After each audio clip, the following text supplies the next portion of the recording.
I'm Dr. Daniel Jones, and I'm a hip and knee specialist for reconstruction, both primary and revision arthroplasty. Robotic total knee arthroplasty is certainly an up-and-coming type of way of doing a knee replacement. It doesn't change what we put into the knee, it just helps us put in the knee a different way. It takes away some of the human error that we unintentionally have sometimes. So it allows me to do my surgeries in a very precise, very accurate way and repeat that every time I do surgeries. The hospital stay will probably be the same, as most people generally stay 1 to 2 nights. From a recovery perspective, having the implants in a consistent manner be put in the fashion in which I want to put them should help recovery from a functional recovery perspective. Chronic knee pain is a very common complaint that we all have on a daily basis. People suffer from osteoarthritis that really decrease or limits their ability to just perform activities of daily living, activities of enjoyment, things that everybody wants to do on a daily basis.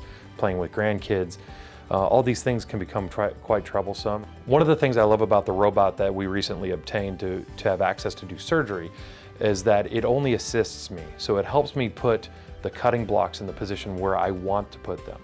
The robot actually doesn't do the surgery. As a surgeon, I prefer to do the surgery myself.